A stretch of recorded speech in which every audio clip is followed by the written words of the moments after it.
deep freeze that is Reed Hall. I've turned the air conditioning up. I realize it's very, very cold. So welcome to the very first lecture of this year's Design the Future lecture series. I'm really, really pleased to have Gregor May with us here tonight. Gideon and I had the pleasure of lecturing at a conference at the Bauhaus, Germany in the summertime. And Gregor was one of our fellow keynote speakers. And we were absolutely knocked out by his talk, and that's how he's come to be here today. Gideon remained in contact with him. But Gregor was all ready to give his talk. It was an audience that was mostly German, and many of us were going to speak in English. And he thought he was going to be able to speak in German. He prepared all of his notes, and then he got up to the podium ready to give the talk, and they said, "Oh, by the way, the translation device isn't working." And I was so impressed, he just went, okay, I'll give it in English. And he proceeded to give the most clear lecture. I was absolutely knocked out because I would have gone into meltdown. So both Gideon and I were incredibly impressed by the story that Gregor told about a new way to think about business. And I'm hoping that maybe we have some people from Tepper and Heinz in here, do we? Do we have any Tepper folks? Damn! Okay, tell the Tepper folks they really missed out on something. So Gregor is an industrial engineer, specialist in media and information services, and has been a member of the Premium Cola Collective for 5 years. He's in charge of regional sales there. So Premium Cola has become one of Germany's leading soft drink companies, but has broken all the rules in doing it about how to run a successful business. It has resisted the imperative of maximizing profits, and instead has made the well-being of its employees, suppliers, distributors, and customers its central concern. Now, you don't hear that every day. But you should. So I am going to turn it over to Gregor now, who will tell you the rest of the story. So please join me in welcoming Gregor May.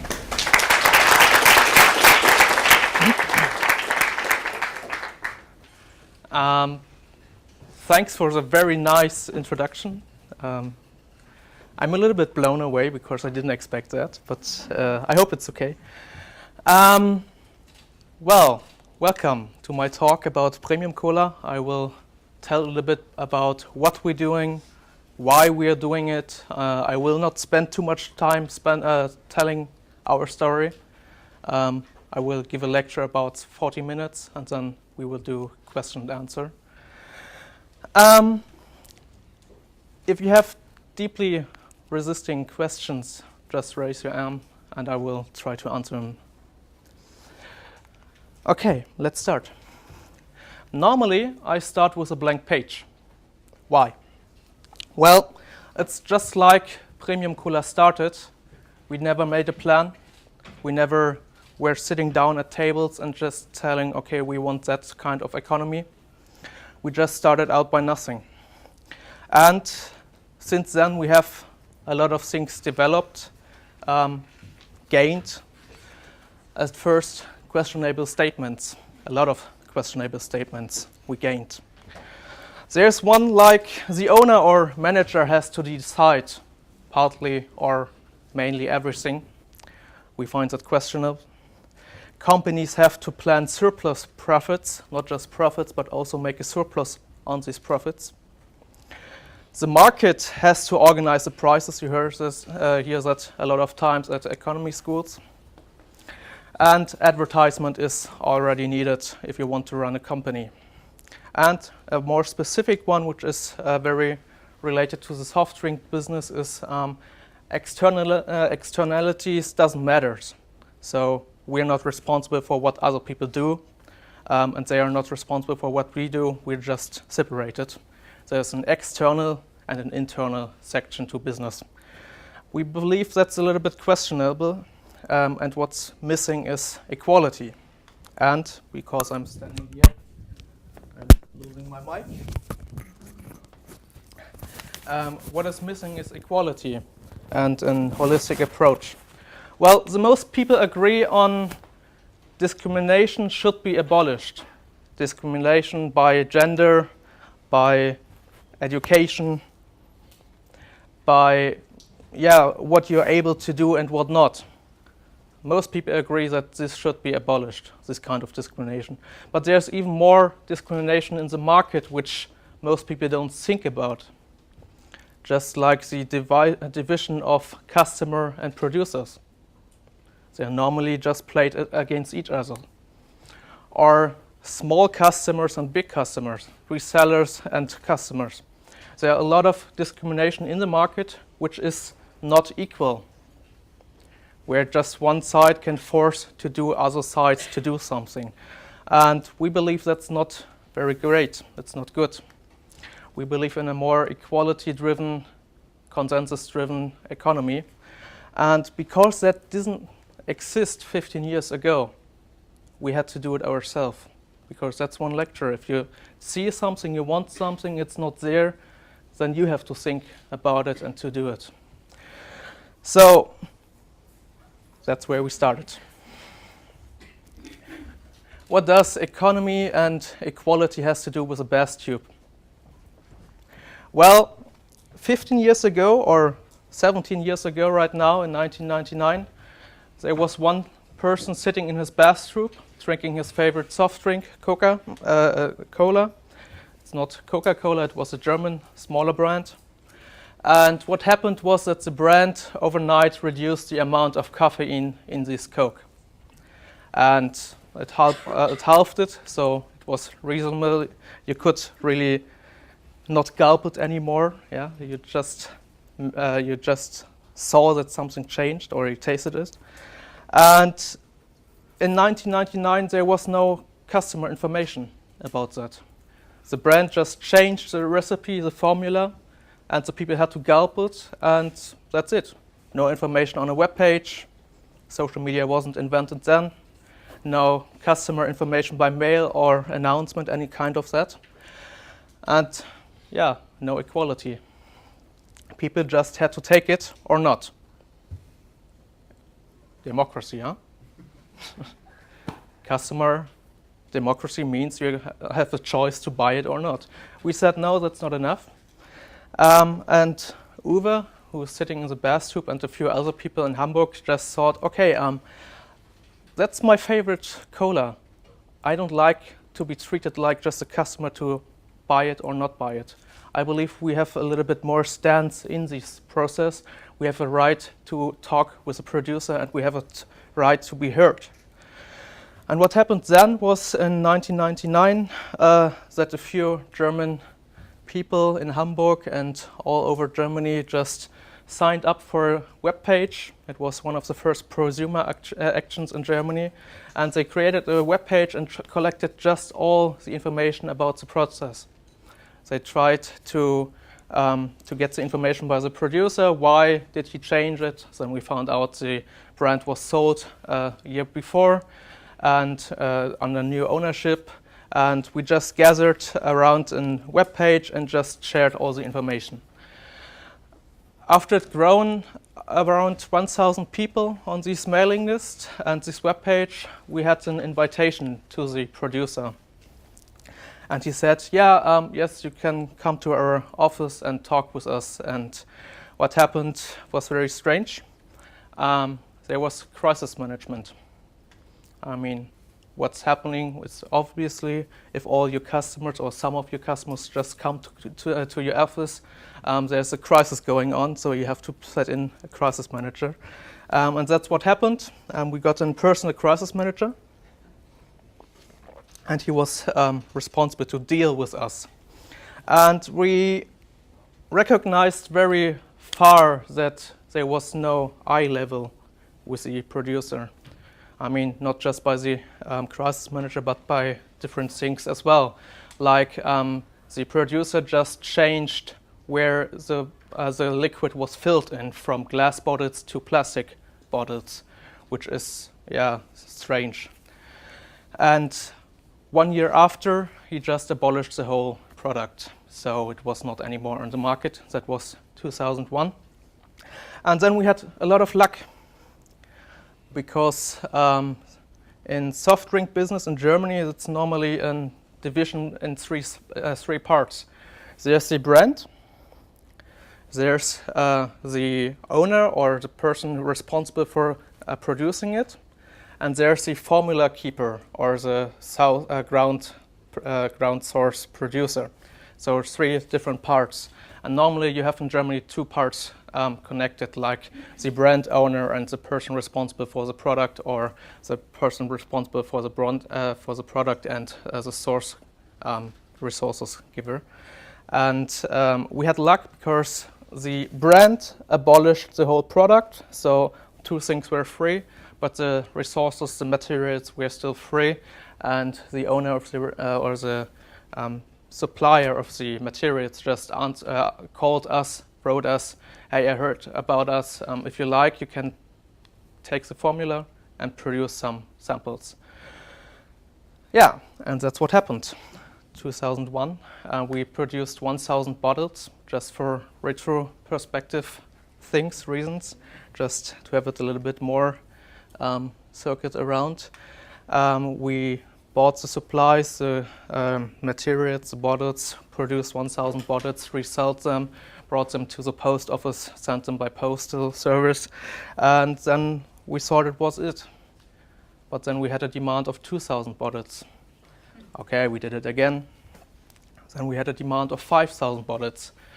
Okay, it's getting a little bit more serious. And then we had a demand of 10,000 bottles, and then we were just, okay. We had some problems. We wanted to keep the eye level, and also had some problems we saw right now. We are customers, self-organizing customers. We don't want the situation anymore that the customers just cut out of the process, so we have to include the customers. What is the thing in Germany? Most customers don't like advertisement. Some people of us in the beginning were also already working in advertisement, and they saw just the other side of advertising. They just said, we don't want to do it for our own product anymore. So what now? Well, we have problems. One of the main problems is nobody of us really produce soft drinks. How you do it? And furthermore, nobody attended business school. So how to run a business, I don't know. Well, what if we as amateurs just try it? We imagine something we want to have, customer-centric production. We let out the advertisement because we don't see a need for it and we don't want to do it. So what if we just do it our own way? Well, happened. We said, okay, we can't discuss it in a platform, so we have to meet. We met at the Golden Pudel Club in Hamburg. And we met in the beginning on a daily or a weekly basis. We just invited everyone to a table and said, okay, you are a customer, please come to our table. You are a restaurateur, please come to our table. You're a driver, please come to our table. We want to talk with you. And we not just want to talk with you, we want just to invite you to share your interest, your needs in this product, in this process. What do you need? What is your interest in producing this Coke? Because actually you're sitting here, you seem to have one. And even it's just existing product. Huh? So what we had in the beginning was like, okay, we had an open discussion. We just said, okay, we don't know how it works. Drivers, could you tell us how you drive soft drinks from A to B? Okay, that's how it works for you since 30 years. Could you also tell us how it could work for you? Okay, then we go for that. Restaurateur, how is working for you? Okay, how could work for you? So just include all the needs and interest in these products. And what was very concerning in the beginning was like, who is deciding it? Definitely not us, because we hadn't any idea how to do it. But what if we could discuss as long as everyone is agreeing on what we're doing? Well, that's 15 years ago. We're still doing it, and I will tell you how. How to decide. Well, our main purpose is we have an agreement on a main purpose. We want an economy towards a consensual, equality-driven product and production. And if we all agree on that in the consensus-driven decision-making process, we don't need any more filter after that. We want everyone to include it, the customers, the purchasers, everyone who is interested in the process and the product. We want their side. And furthermore, we want to share that they share their interests and needs in the process. And if we have that on a problem-based level, we can discuss about it. What do you need that it's working for you? What is your interest that it's working for you? What can we offer that it's working for us? Maybe we can meet. Well, after the sharing of interests and needs, we come to the discussion phase, and then we have a proposal for a decision. Yeah, that's how easy it is. After that, we're coming to the consensus approaches. We have right now 4+1 approaches on the discussion or decision making. First 4 are valid. Full agreement, yeah, everyone can understand it. There are maybe minor concerns, major concerns like, I don't like the approach we're having right now. We should change something very big. Stand aside, like the microphone again.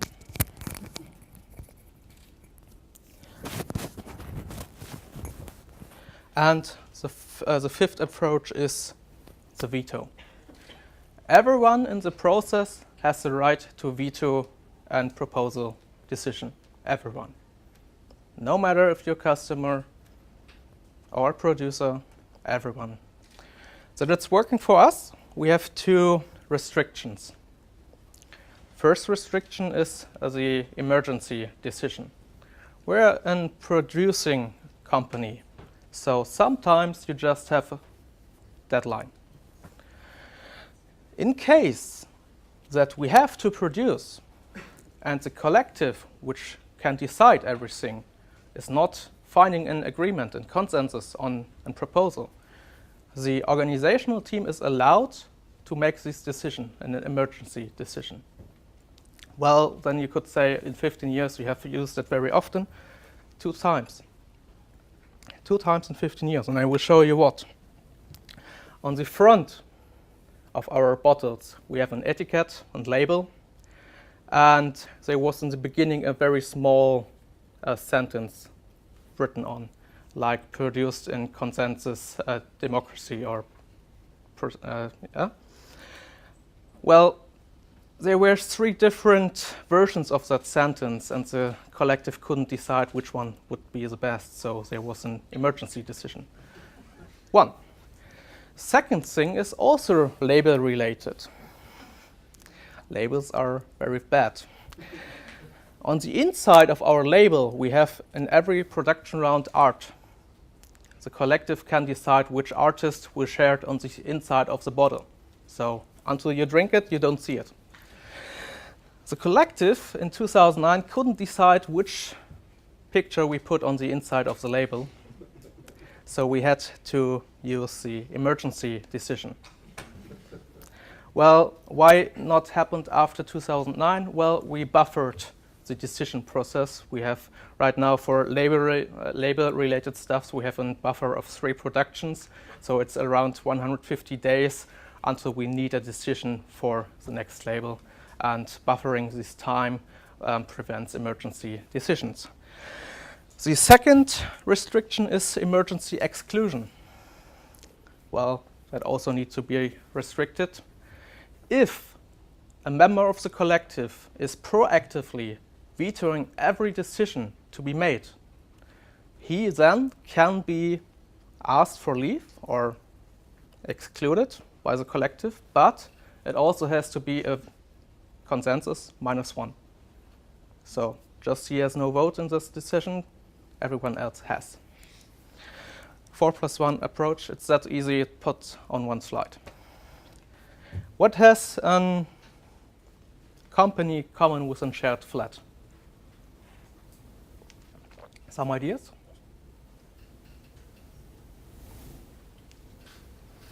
Someone living in a shared flat? How many of you have roommates? Well, so we have fewer. What has a company and shared flats in common? Common goals. I hope so. Someone else? Compartmentalized space.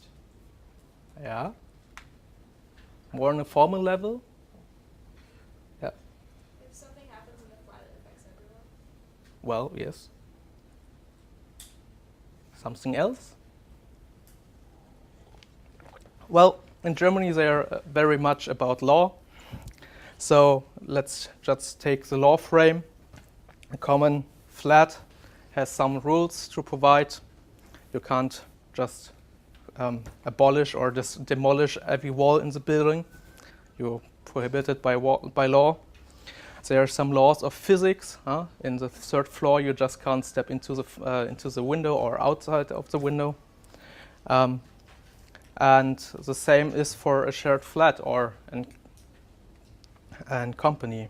You have some commercial laws, trade laws you have to keep in mind.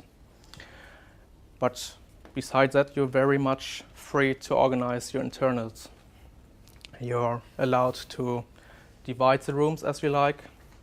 And the best for the climate in a shared flat or in a company is if you just talk about the interests and needs and find a moderation of these internal things. Well, if the consensus process is finished, we come to something which is called Hamburger Fat Rock. It's a handshake. In 15 years, we never signed one written contract. Not one. So if we don't do written contracts, you have to deal different with association. You have to have different contracts, free contracts. And there's a plus side and a negative side for that. A negative side for it is that we, as one side of the contract, has to be as kind and nice as possible, so the other side freely stays with us. The good side is also our partner has to be as nice and comfortable, so we stay freely with them. In 15 years, we never had a problem with that. We never were sued. We never went to the court to have a decision over a contract. And the commercial partner fluctuation was down to 2% in 15 years. Normally it would be above 5 to 10%, just to keep in mind. It's working very well for us. So we're calling it collective. Right now, we have 1,700 commercial partners. We have 680 resellers. We're organized, or the whole organizational staff is 9 people. There's one by law who is owning it, because that's restricted to German law. We sell in 200 cities, Germany, Austria, and Switzerland. And last year we produced and sold 1.4 million bottles. Yeah. This circle is our collective, who is partner of it. We have the consumers, we have the spokespeople, which are like local resellers, or finding new resellers. We have the activities which doing things like website maintenance, dealers, wholesalers, gastronomies, or restaurateurs, and the producers. Everyone is invited to our collective to decide with us And during a year, we have between 5 and 10% actively decision making. So from these 1,700 commercial partners, we have around 100, 170 which really actively decide with us things. How many decisions we made last year? It was around 35. We had 6 vetoed decisions in the process. 5 vetoes were called back, so we found a decision. If you start to decide with your customers, it also changes the design of the process. This is our cola and our beer. We're both producing it since 2001 and 2009. And as you may see, it's a little bit different to the normal products you see in Germany and I guess as well in America. We have just one label, not 3, which is common. It's very drawn back. It's not jumping in your face if you just open a cooler. Very clean layout. Every part of that was decided by the consensus collective. One label, decision made in 2007. White cap, decided somewhere ago. Yeah? So it changes the design of the product as well as the process. Well, we said we want to hack economy. We want to have a more equal system. So if you take this approach to the market level, you see some things which are very common. You get them told in every law school, business school, or things like that. But nobody looks at them really anymore. So there's something like a margin discount. Can someone explain what is a margin discount? No economy students here? The more you buy, the less it costs. Is that what it is? That's what they tell you, but it's not what they do. Now, margin discount is normally if a big reseller buys your products, you have to give him a discount because when he takes 10,000, I don't know what's wrong with them.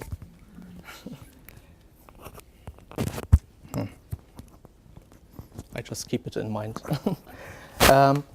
Normally it's just saying that you have to give them a discount because they want to trade with you and it has to be profitable for them. So you have to give them a discount so they are more likely to buy your products and in high quantities. Well, if you look at it really close, you'll see some very strange things. Okay, let's just do the eye level, huh? We are here, that's the amount or the reseller. We're here, they're coming from above. Okay, let's check it. If you just give them a big amount, a big quantity of products, they already have a discount. If they can send just one truck instead of 4 to just deliver your products, they have a normal, natural discount.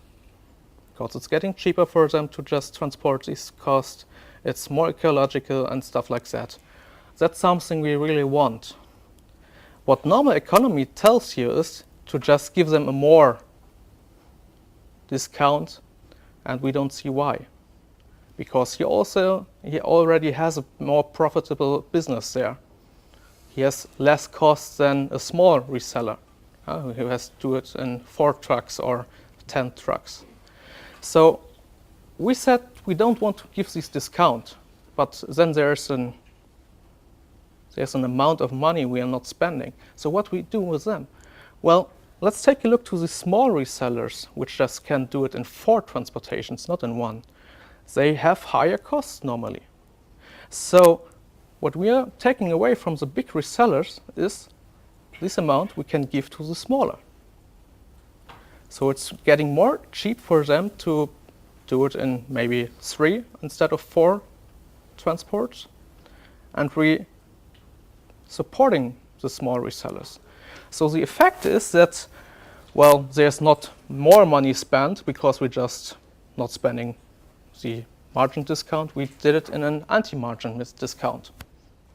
We just put it in a different way. So what happened is we are not that more reluctant or reliable on big resellers. We just can go for more smaller resellers. And that's what we did. We spread out. We're not anymore reliant on big resellers. We can have more smaller resellers. And that's better for the structure. Because otherwise, a big reseller just demands you how it is. And we don't want that. Yeah, that's a very interesting thing if you can just take a closer look and you're not irritated by economy schools. Another thing we did was this. The latest point when you have to talk about money is when it's coming in. The latest. We had to, because we said we don't want profits, surplus profits. So we had to take a deep look in where money is coming in, revenue stream, and what it's going out for. So what we said is, if we want to decide about everything in collective, we have also to be transparent about it. So that's what we did. Normally in soft drink business, you just account margins in percents or in hectoliters. I don't know if someone of you ever saw a hectoliter. We didn't. So we said it's not a really good transparent calculation if we don't do it by one bottle. So all our calculation is based on one bottle we produce. And then we can take a deeper look, like this. All this here, the lower part, 2000, it's what all the resources cost. There's the caffeine, there's the sugar, there's the main resource, water, carbon dioxide. Cost per bottle, 8 cents. Not very much. Oh no, 0.8 cents. Then there's some costs the producer gets for doing the production for us. And then there's something more. There's the anti-margin discount we can account to one bottle. It's 3 cents. There's the structure. There's the balance. The structural buffer you have to have. There's the carbon dioxide reduction cent. There's the etiquette and stuff like that. Everything you can account by one bottle. And if you do it, you get more transparent and you get also more reliable. Because with all these calculations, you can go to your reseller and tell him, okay, if you sell one bottle, that's what you're getting out of it. That's what you're paying for it. We have fixed prices on all levels, decided by the collective. And everyone can see directly what they get out of it. And even more, because we decided the prices and the cent margins by bottle in consensus, nobody can push against these barriers. Nobody can press more in the structure and say, I'm just putting a lot of more stress in the system because I'm not getting more out of it. With that, not possible. But also there's no one just pressing up saying, I just raise my prices and you have to pay it. No. If that's happening, we have a discussion in the collective and we can decide if we want it or if we go somewhere else. So, there are two things missing in this calculation. One is advertisement. In 15 years, we never spent 1 cent on advertisement. What does advertisement mean? Can someone explain me what is advertisement?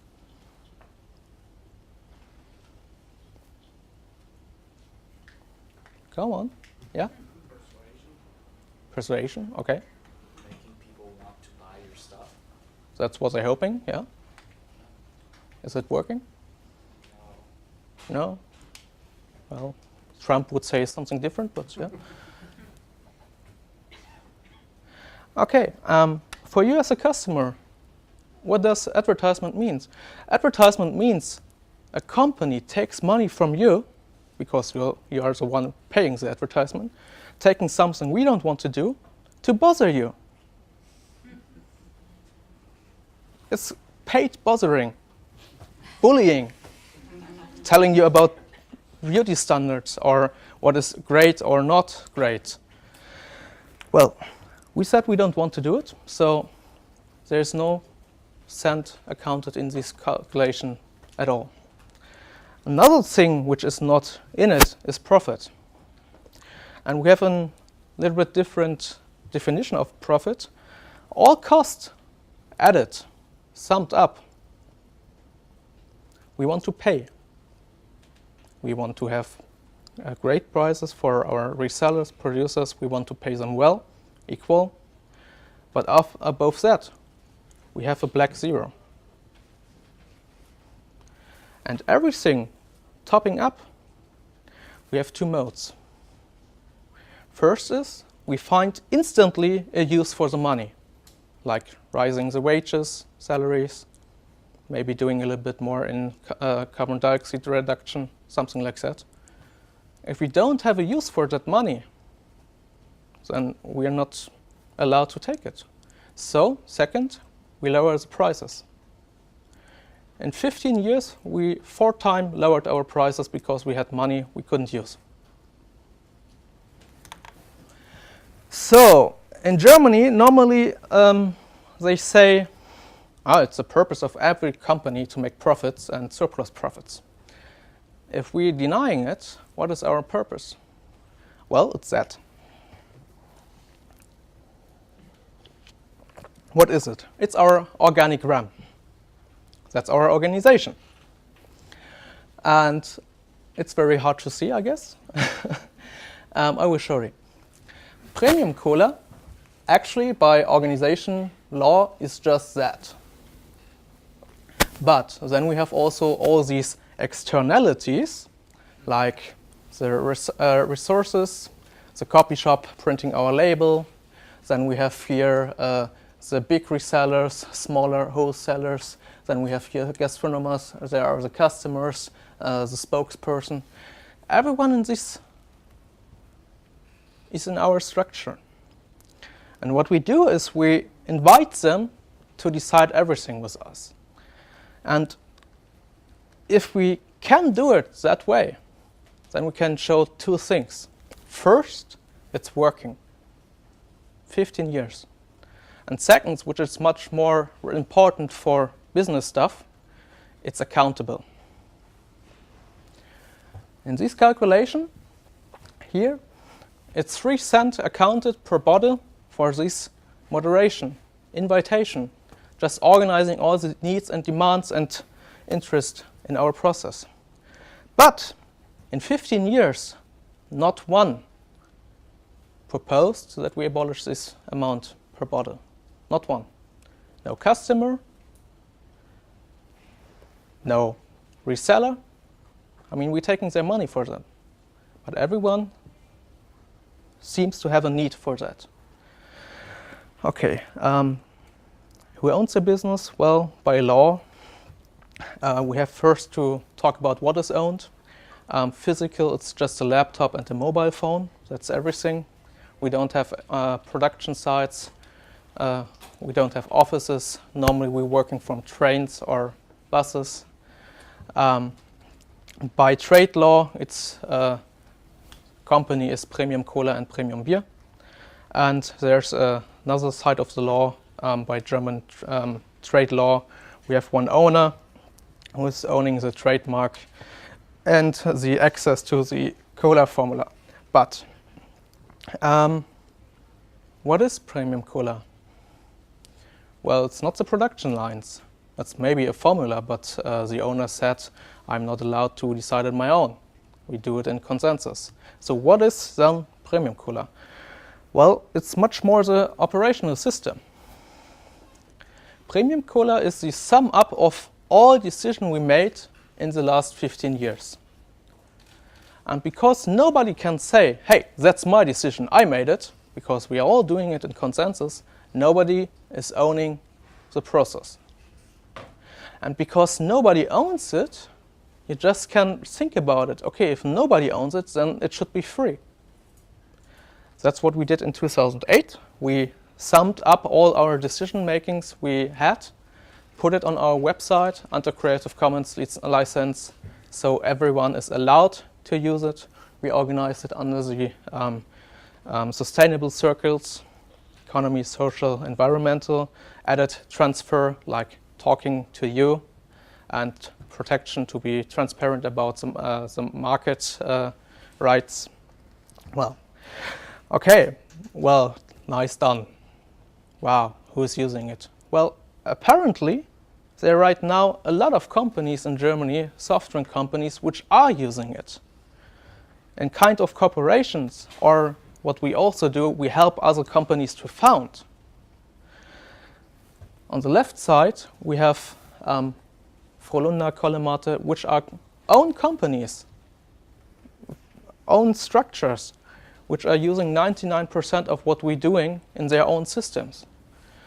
Then we have Mojo Cola, Costa Rica Cola, where we do the accounting for them as some kind of cooperation. We have Mir, which we helped to found and establish in Czech Republic. Where's the German Beer, where we do the accounting. On the other side, a lot of bigger companies in Germany where we shared first information on customer and resell systems. Some kind of cooperation. Why are we doing it? Well, the main thing is we want to help people finding more equal decision making and more equal access to the markets. And in doing so, we believe that if we help companies funded or established, we can give something from us to them, and maybe we die in a few years. Maybe this experiment will not work. But then we have a lot of companies which doing what we believe is great and having their own success. So we're just spreading the word, we're spreading our ideas, and it's growing and breeding in other companies, and that's great. So that's why we're doing it. Okay, there's a short slide about where we're selling. That's mostly Germany, Austria, and Switzerland. There's a restriction to that, or except there are two restrictions. First is the language. We want to invite everyone to decide with us. So we have to restrict our own sales range to the German-speaking languages, countries, because we can't be seriously invite people from Barcelona with Spanish or UK with English as a ground language, common language. So we would exclude them from our process, and we don't want that. What we do is we help them establish their own collective in their countries. But we are not allowed to sell somewhere where we exclude someone by language. The other one is the carbon dioxide balance. In 2008, there came some students to us and asked us, how much is the amount of carbon dioxide you produce? And we said, we don't know. What do you need? They said, yeah, we need access to the transporteers, to the producers, to the resellers. We need all this data. We said, okay, here you get it. And they just summed up the amount, and we said, we can't use it. Well, why not? We can't account this amount to one bottle. So we broke it down to one bottle again and said, okay, we can work with that. And the amount is, wait,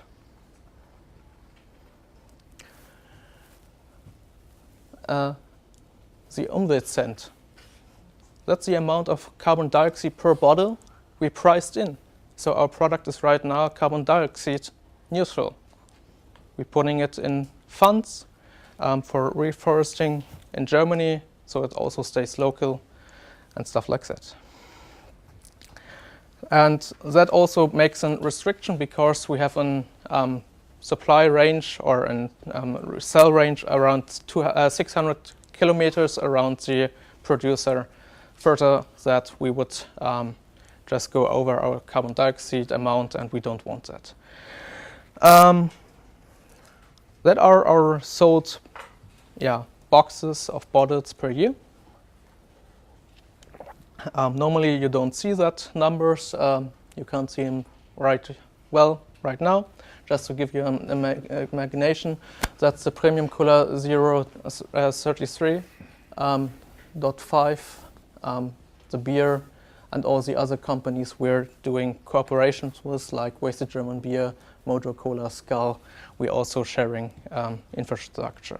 But there's a main problem on this slide. But I guess you don't see it. Do you see it now? What is the main problem? Well, in 2011, we jumped. We jumped from this annual growth, or total growth, to this one. We had a huge jump in growth by demand, and we are just we're totally shaken by it, and we had a problem. We weren't liquid anymore. How could it happen? Between two productions, there's normally 55 days. We produce, and then we sell, and then in 55 days we normally produce the next amount. What happened in these days was at day 22, we had actually to produce the next amount because the margin go up, we grow too fast, and we had just to produce right now. But at day 22, the normal resellers can't pay you. There's a delay in payment. So what you're doing now? Well, you can go to banks. You can take interest rates, which make a lot more stress on the structure. And yeah, we set out this situation and we asked the collective, what do we do now? Well, our two biggest resellers said, normally we would pay you in 3 weeks, but we believe in you, we are part of the process, and we want to give you something back. And what they offered was an immediate pay. So instead of waiting 55 days, at 22nd day, we had the money and we could produce. So we were liquid anymore. We are not a failing company. But we had to learn about it. Growth per se is not a good thing. It can bring a lot of stress to a company, and thinking a lot more about their environment, it's not per se a good thing. I mean, you can see it maybe in the US as well as in Germany, but we see a lot of discussion right now about the post-growth society and how it could look like. We are part of the process. We're discussing about it, how it could also work as a de-shrinking or degrowing society, but it's a process we're discussing right now. Learning from this situation, in a collective, we decided that our maximal annual growth right now from this day on will be 10% per year. Our demand is much higher. So what you're doing then? Well, it's very easy. You're just telling we don't grow more than we want. You're telling your customers or resellers who want to buy you, sorry, we just produce that amount per year. We don't want to do it more.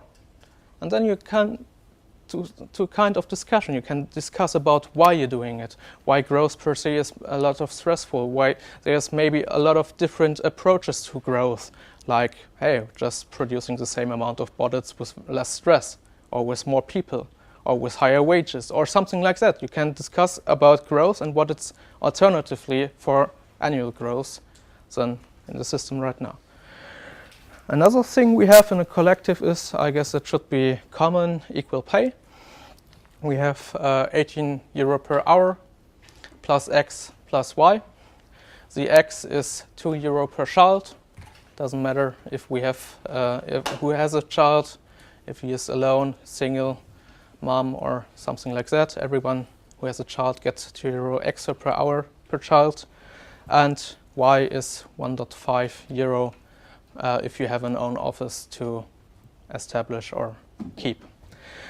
And we have a maximal amount of hours working in our company by 30 hours per week. Why is that? Well, after 15 years, we're still an experiment. We don't want that you're dependent on our company. We can fail. We don't know how, but it can fail. And we don't want your future to be totally dependent on getting the salary by us.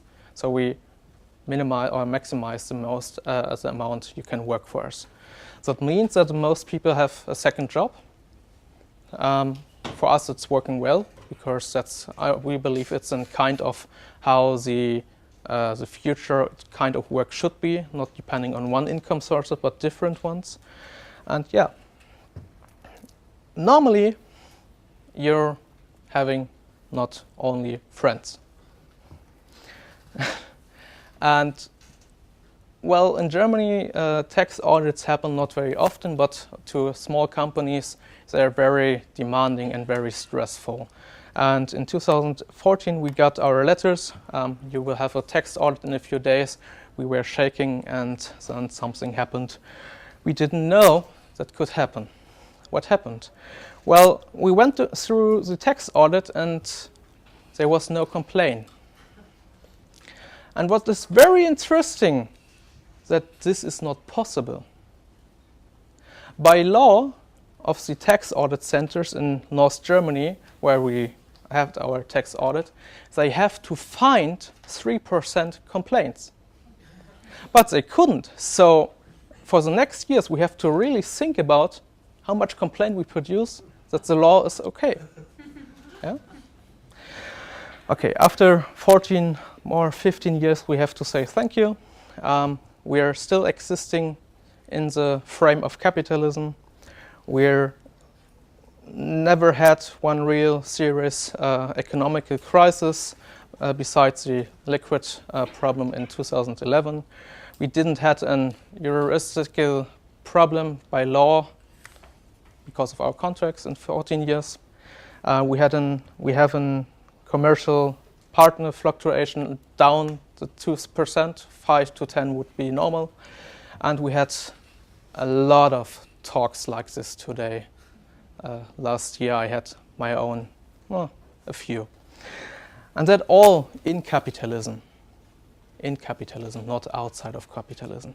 But actually we're not done yet, because there are a lot of construction sites where we have to do more. And capitalism, I thought it's a frame, a picture. You have one side where you have a lot of advertisement, maximizing of profit, like, I don't know, Amazon, where they treat their resellers very bad and just pushing in the market. From that way, I hope you will all work, maybe nice boss, maybe something nice to do, not too much stress. I hope you're not working in advertisement. And then there's us. No advertisement, no boss, collectively driven. But all these frames, you can crush it a little bit more because there's still something to do. And what happened to us is 2 years ago, there was a student and said, hey, what is your interest rates you're paying? And we said, oh, that's easy. No, we don't have any credits by banks. Oh, no, that's not that easy. There are hidden interest rates in your product. And we, what is that? Well, you let produce. You let things drive around by other companies. And these companies normally have to get a credit by the bank and pay interest rates. So you have hidden interest rates in your products. And we said, okay, like what you need. He wanted access to all our partners. We applied them, and he added all the interest rates in our products.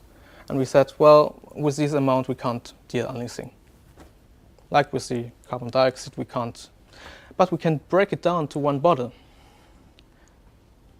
because that's how to make it transparent. And right now, we have an amount from 2 cents, 2.5 cents per bottle, hidden interest rates in our product. Right now, we can start to think about what do it. Do it with crowdfunding, because we have a huge customer crowd. Maybe found an own bank to lend credits to our partners, or finding different ways. By making it visible, we can think about it, and we find a more equal way to deal with it. And by doing it, we find a more holistic way to do it. And that's it from my side. Thanks for attention.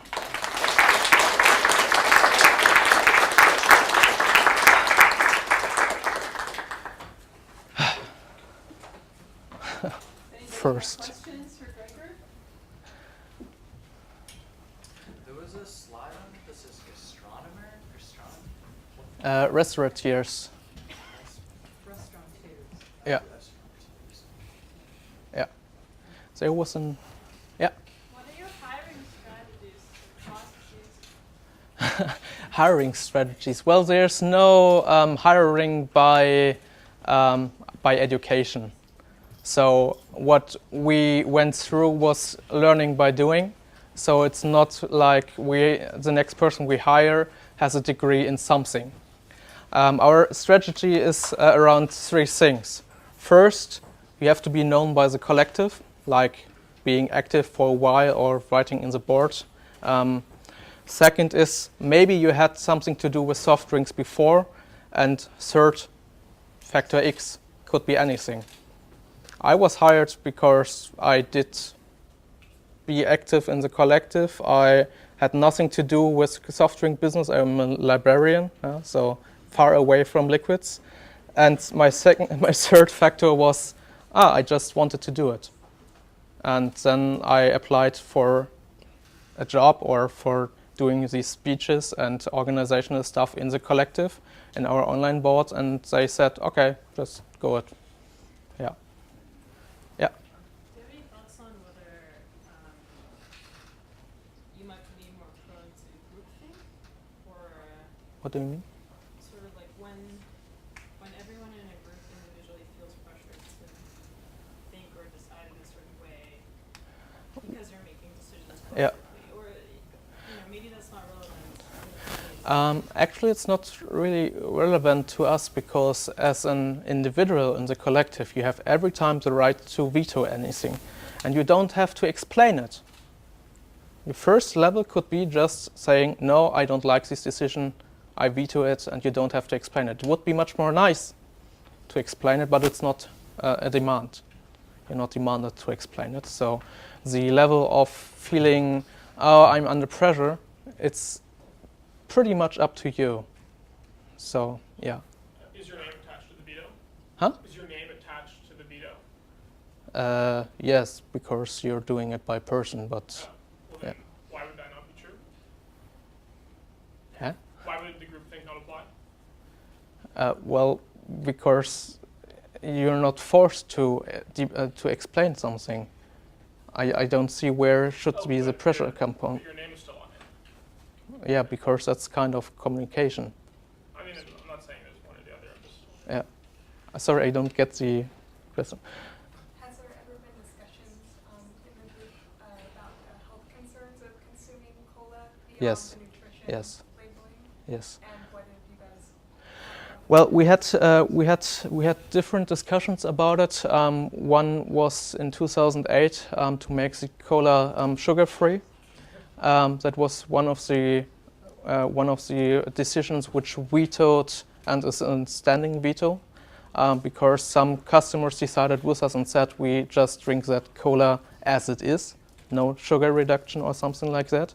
But in the collective there would be the opportunity to organize your sugar-free cola. Second is we use sugar and no sugar supplements. That's a decision. So we believe that sugar is the less healthy, healthy critical thing you could have instead of resupplies or how to explain it. Yeah. And the second is we have on our label by law we have a concern for women with pregnancy, and we also have on our website who shouldn't drink it, like under 16, please don't drink it because we have a very high amount of caffeine in it. In our beer, we have something like an anti-alcohol scent, which is put into a fund for prevention programs. So yes, we are talking about it. Another thing is since 2009 we're completely vegan from the label and to everything else because there was a demand and it wasn't very problematic to rechange it to its vegan. Yeah. Something else? Yeah. Could you imagine the collective splitting to produce a conversion? So if someone said, if someone really disagreed with the decision, Yeah. does it provide for it to split into subsequent other collectives? Actually, I believe very much in pluralism. Right now I can't imagine a split up because the culture and the discussion culture is very, very kind to each other. It's not every time kind, but it's all over the time very kind. So I can't imagine right now a split up. But if it would be a split up, I don't believe it would be a problem. So, and there's a lot of huge range of things you could do in the collective, which would also have the agreement of the collective, like organizing a sugar-free and a non-sugar-free version. Yeah. Yeah. So you said that most people have two jobs, work part-time. What kind of other work? What I'm doing besides I'm actually a personal assistant for policy makers in Berlin right now until November, and after that I will choose something new. Yeah. Have you got other examples of it? Well, our accountants, she's working for Premium Cola, two other collectives, and as I don't know what the last client of her is, but she's working for different collectives. There's some person working for fair trade companies, which I'm doing like Whole Foods. Is something like that. Yeah, that's the examples other people do. Yeah. Okay. If you want, write down my mail address. Send me a mail. Very curious, you're helping out a lot of other businesses in Germany, Yeah. German speaking, to get going, and a lot of the support it sounded like had accounting. You're doing accounting for other businesses, Yeah. internally, externally. Is that and in your tax audit, you're squeaky clean. Yeah. Do you have accountants on staff? Why so good at accounting as a does that have to do with democracy at all? I don't know if there's a relation between consensus-driven decision-making and good accounting, but it would be nice. What I didn't mention, we had right now a lot of bachelor and master's theses about us, looking at us, and you can find on our webpage, premiumcola.de. So there are a lot of theses on bachelor, master, and PhD level, which written about us, some on English. That would be a nice topic for a thesis if accounting and decision making is related. As far as I know, we don't have a big delay between the invoice and the payment. And because we have this delay very short, I guess that's make something with a structure. And we have a very good accountant. So, and we are not that big as I don't know what you have in mind. I mean, we're doing it for several companies, and we're big, but not as big as Coca-Cola or something, which are using or producing much more in different branches. So, yeah. How do you decide when to go to the community for a decision? Every time if there's not a decision on that topic before. Is there a level where something is too small to ask the community that it should be done by the worker? Yes, there's a level of actually these layers of where to decide. They are challenged every 6 months. So there's a decision, okay, shall we do a decision here or is it much more a non-decisional level where people should decide it on their own? That's in the last 5 years one of the things which are all over time debated again and again, and on different things. In generally, if it's process related, what we're doing, and product relating, then there has to be a decision by the collective, because that's something everyone has to support, has to carry as a consensus. If it's the normal example would be, do you decide about buying a printer? No. Nobody cares about you buying a blue pen, a black pen, or a printer. Nobody cares. If it's on, shall we do it this supply chain or that supply chain, or rearrange this supply chain, or doing it in, I don't know, Cologne, different with our resellers, that is something process and product related, so we have to have a decision in the consensus, in the collective, and that's the, yeah. Does somebody package the information for the collective, so they're choosing, like when you talk about like choosing between this supply chain organization and that supply chain organization, these are very complex. The normal thing is we have a board, a web forum, and what happens normally is there's some sections like product related or process related, and what happens normally is you have a problem, and there's no filter. Everyone can bring up a problem. If you're a customer, you have a problem, you can bring it up. Or if you're just an organizational team, you have a problem. You just post it, and the end question normally is like, what do we do now?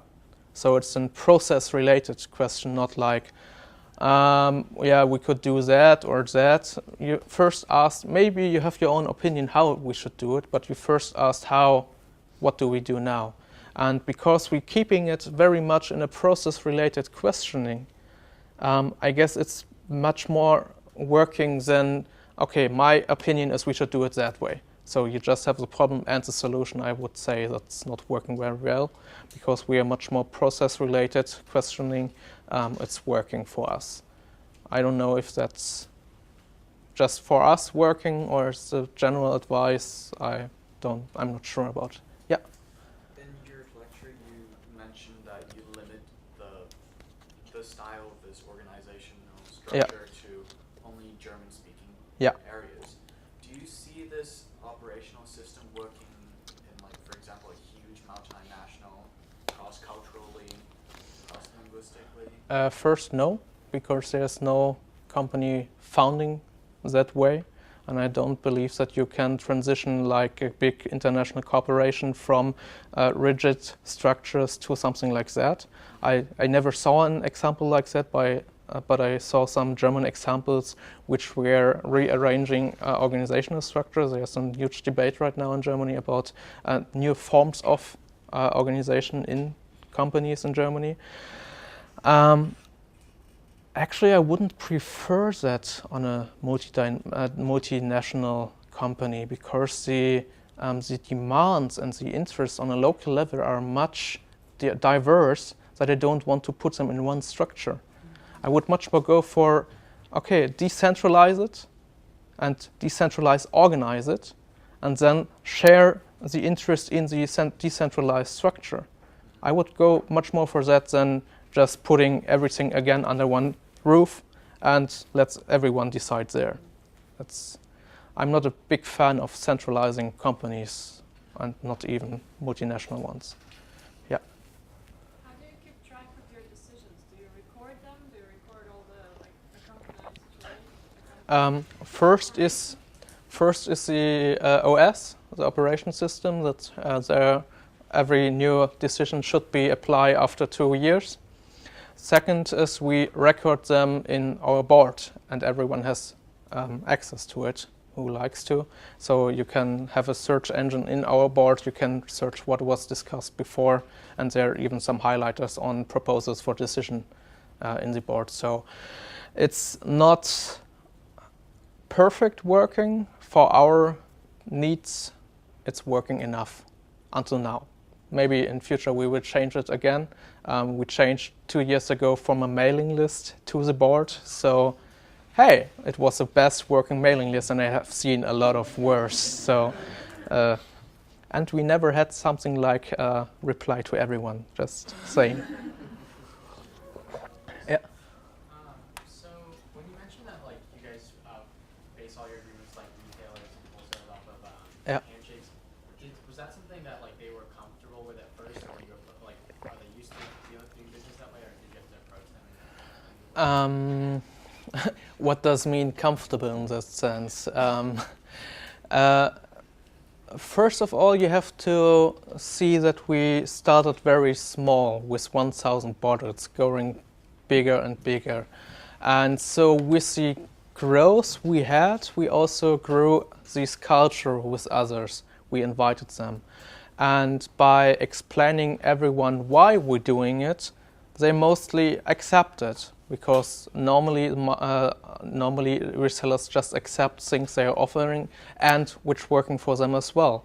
And you also have to say the soft drink business in Germany is very mobile phone related. So you just make a call and things working. And a few times you also have to show up and really speak to them eye by eye or face by face. So